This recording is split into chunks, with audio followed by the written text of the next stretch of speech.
न रोजी की फिक्र है न रोटी की तलाश है। हम मोदी के उस दौर में हैं जहां जिंदा रहना ही विकास है।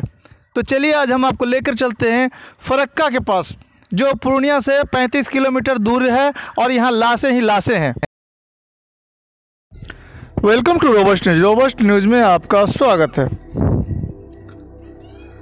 गंगा किनारे दफनाए शवों को मीडिया में एजेंडा के तहत दिखाया गया है, ये कहना है आरएसएस का। तो बने रहेंगे चैनल पर और हम आज इस ब्लॉग पर आपको दिखाएंगे हकीकत क्या है और झूठ क्या है। आरएसएस के अखिल भारतीय सह प्रचार प्रमुख नरेंद्र कुमार ने एक कार्यक्रम के दौरान कहा कि गंगा किनारे शव मिलने की ऐसी तस्वीरें साल 2015 और 2017 में भी सामने आई थी, लेकिन तब मीडिया ने ऐसा नहीं किया था। राष्ट्रीय स्वयं सेवक संघ यानी आरएसएस के एक पदाधिकारी ने बीते रविवार को कहा कि गंगा नदी के किनारे शवों को दफनाने या गंगा नदी में तैरते लाशों की तस्वीरों को लेकर मीडिया में एक खास एजेंडा चलाया गया है। एक डिजिटल कार्यक्रम को संबोधित करते हुए संघ के अखिल भारतीय सह प्रचार प्रमुख नरेंद्र कुमार ने कहा कि मीडिया को आधा सच बताने से बचना चाहिए। उन्होंने कहा, हम सभी ने देखा है कि कैसे गंगा नदी के किनारे शवों को दफनाने की तस्वीरों को लेकर एक खास एजेंडा चलाया गया। ऐसी तस्वीरें 2015 और 2017 में भी सामने आई थी। यह सच है कि ये तस्वीरें वर्तमान समय की हैं और इसमें कोई दो राय नहीं है। कुमार ने कहा, लेकिन क्या वहाँ कोरोना वायरस की स्थिति के कारण ऐसा हुआ? सवाल ये, ऐसा नहीं है। 2015 और 2017 में कोरोना नहीं था, लेकिन उस समय भी गंगा में कई शव देखे गए थे। उस समय कई शव यानी लाशें मिले थे और उसकी भी तस्वीरें उपलब्ध है, इसलिए आधा सच दिखलाना सही नहीं है। उन्होंने कहा कि सच दिखलाएं लेकिन आधा सच नहीं दिखाएं, यह भी मीडिया की जिम्मेदारी है। यानी कि अब ये आरएसएस के लोगों को अब ये समझ में आने लगा है कि मीडिया झूठ दिखाती है।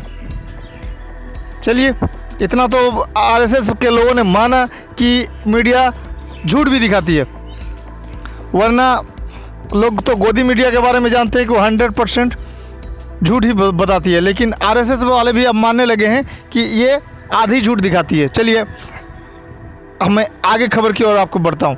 मौजूदा परिदृश्य में मीडिया की भूमिका पर बोलते हुए उन्होंने कहा कि मौजूदा कोरोना वायरस महामारी जैसे संकटों से निपटना न केवल सरकार या प्रशासन की जिम्मेदारी है, बल्कि यह समाज के प्रत्येक सदस्य की सामूहिक जिम्मेदारी है। कुमार ने कहा, स्वाभाविक है कि व्यवस्था में बहुत सी कमियां हो सकती है और व्यवस्था में सुधार के लिए उन कमियों को सामने लाना चाहिए। हालांकि इसकी प्रस्तुति और समय भी सही होना चाहिए। उन्होंने कहा कि मीडिया को किसी घटना या व्यवस्था या कमियों को पेश करने में सावधानी बरतनी चाहिए, ताकि वह समाज में भय न फैलाए बल्कि जागरूकता पैदा करे। संघ के पदाधिकारी ने कहा कि यह भी जरूरी है कि मीडिया किसी ऐसे एजेंडे का हिस्सा न बने और बिना किसी डर के तथ्यों को आधार पर सच बताए। कुमार ने कहा, ऐसे समय में हमें पत्रकारिता के मूल्यों का पालन करना चाहिए और जो हम कहना चाहते हैं उसे ध्यान से सामने रखना चाहिए। हमें सकारात्मक वातावरण बनाने में भूमिका निभानी चाहिए, समाज का आत्मविश्वास बढ़ाना चाहिए और लोगों को प्रेरित करने के लिए अच्छे कार्यों को सामने लाना चाहिए, और तभी हम कह सकते हैं कि हम अपना काम ठीक से कर रहे हैं। संघ पदाधिकारी ने कहा, यह मानव इतिहास की पहली महामारी नहीं है। दुनिया ने पहले प्लेग, स्पेनिश फ्लू और अन्य महामारियों का सामना किया है। इन महामारियों के दौरान करोड़ों लोग अपनी जान गंवा चुके हैं। उन्होंने कहा कि ऐसा कहा जाता है कि स्पेनिश फ्लू के दौरान 10 करोड़ से ज़्यादा लोगों की जान चली गई थी। उन महामारियों की तुलना में विश्व स्तर पर मौजूदा संकट के दौरान कम लोगों की जान गई है। कुमार ने कहा, दुनिया भर में कोरोना वायरस से करीब 35 लाख लोग अपनी जान गंवा चुके हैं, यानी मौत के गले लग चुके हैं, जिसमें भारत में संक्रमण और मृत्यु दर बहुत कम है। भारत की मृत्यु दर अभी 1.23% है, जो अमेरिका, ब्रिटेन, इटली, ब्राज़ील और रूस जैसे प्रगतिशील और बड़े देशों की तुलना में कम है। बता दें कि सुप्रीम कोर्ट में एक याचिका दायर कर मांग की गई है कि सम्मान के साथ शवों को निपटारे यानी कि अंतिम संस्कार के लिए पंचायत राज एवं केंद्रीय स्तर पर त्रिस्तरीय समिति का गठन किया जाए। मैंने इस न्यूज को पिछले वीडियो पर आपको मैंने बताया था।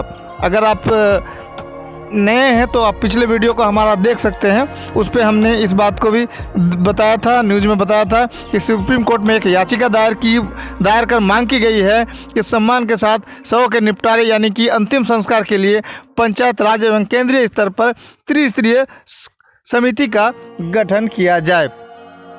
उन्होंने यह भी मांग की है कि गंगा नदी के क्षेत्र को इकोलॉजिकली संवेदनशील क्षेत्र घोषित किया जाए, जिसकी सुरक्षा और संरक्षण करने की जरूरत है। बीते दिनों बिहार और उत्तर प्रदेश में गंगा और इसकी सहायक नदियों में बड़ी संख्या में संदिग्ध कोरोना संक्रमितों के शव यानी लाश तैरते हुए मिले थे। बीते 10 मई को उत्तर प्रदेश की सीमा से सटे बिहार में बक्सर जिले के चौसा के समीप गंगा नदी से 71 शवों को निकाला यानी लाशों को निकाला गया था।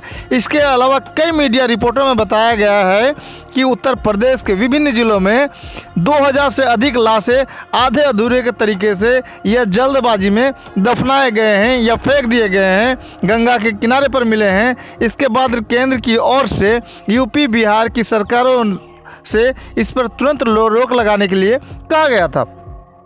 हालांकि इस पर उत्तर प्रदेश सरकार का कहना है कि कोरोना महामारी की दूसरी लहर के दौरान गंगा नदी में लाशों को बहाए जाने के विजुअल मीडिया पर वायरल होने से पहले ही उन्हें पता था कि शवों को यानी लाशों को नदियों में बहाया जा रहा है। सरकार का कहना है कि प्रदेश के कुछ क्षेत्रों में लाशों को गंगा में बहाने की परंपरा है।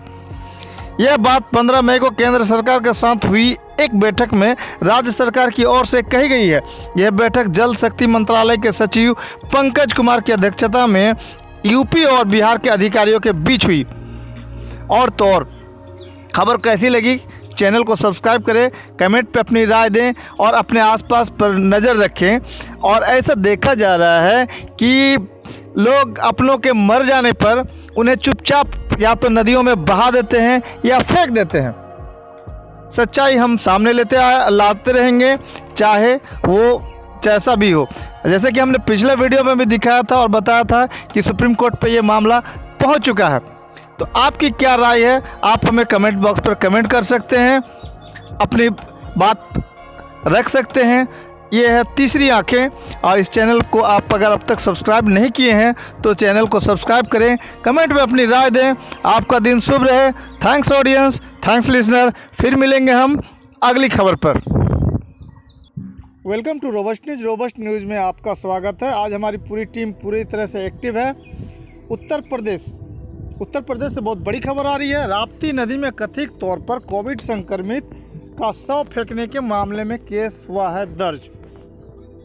उत्तर प्रदेश में बलरामपुर जिले के सीएमओ ने बताया कि इस संबंध में नगर कोतवाली में मामला दर्ज करा दिया गया है, इसकी जांच की जा रही है। उन्होंने कहा कि शव सिद्धार्थनगर जिले के सोहरतगढ़ के रहने वाले प्रेमनाथ मिश्र का है। इनका नाम है प्रेमनाथ मिश्र, जिनकी लाश है और जो कि फेंका गया है नदी में, और 28 मई को इलाज के दौरान उनकी मृत्यु हो गई थी। ये बलरामपुर उत्तर प्रदेश है, यूपी है। उत्तर प्रदेश के बलरामपुर जिले में राप्ती नदी में कोविड संक्रमित एक व्यक्ति का शव फेंकने का वीडियो सामने आया है, जिसके बाद इस संबंध में केस दर्ज कर लिया गया है। मुख्य चिकित्सा अधिकारी सीएमओ डॉक्टर विजय बहादुर सिंह ने रविवार को बताया कि राप्ती नदी में फेंका जा रहा शव लाश सिद्धार्थनगर जिले के सोहरतगढ़ के रहने वाले प्रेमनाथ मिश्र का है।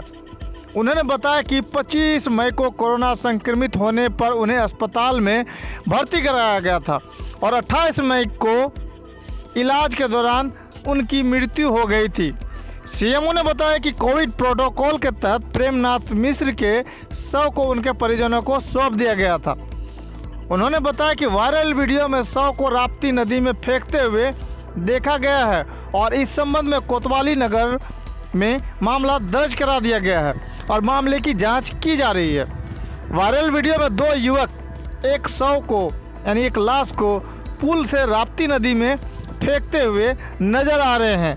शव फेंकने वाले दोनों युवकों में से एक पीपीई किट पहने नजर आ रहा है।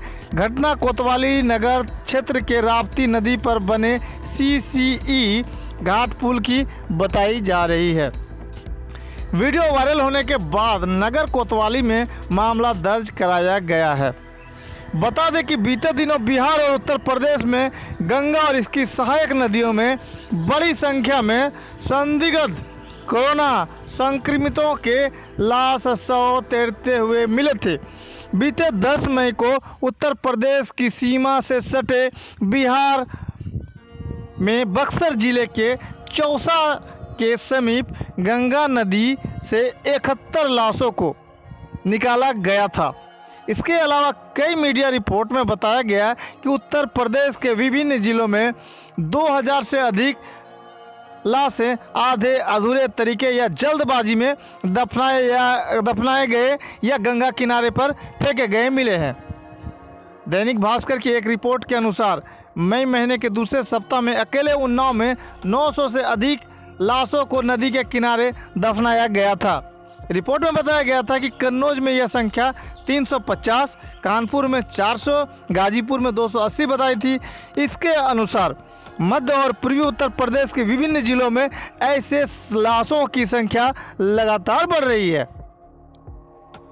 इसके बाद केंद्र ने इन दोनों राज्यों से कहा था कि शवों को गंगा और इसकी सहायक नदियों में फेंकने पर रोक लगाई जाए, साथ ही इसके सुरक्षित और सम्मानजनक अंतिम संस्कार पर जोर दिया जाए।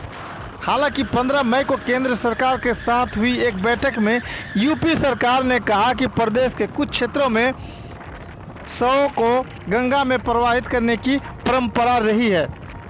इससे पहले national mission for clean Ganga NMSG ने सभी 59 जिला गंगा समितियों को एडवाइजरी जारी कर नदी में बह रहे लाशों की समस्या से निपटान के लिए आवश्यक कदम उठाने और इससे संबंधित रिपोर्ट 14 दिनों के भीतर पेश करने को कहा था। अभी अक्सर देखा जा रहा है कि लोग अपने पराये जो भी मर रहे हैं उन्हें चुपके चापके यानी चुपचाप रात के अंधेरे में हो या दिन के सन्नाटे में हो, चुपचाप नदियों और नालों में फेंक करके अपना समस्या निपट रहे हैं। या तो लोगों के अंदर कोरोना का भय है या तो फिर अपनों के साथ इतना ही अपनायत रह गया है। खबर कैसी लगी चैनल पर बने रहेंगे, कमेंट में अपनी राय देंगे। आपका दिन शुभ रहे। Thanks audience, thanks listener. मिलेंगे हम फिर आपको अगली खबर पर।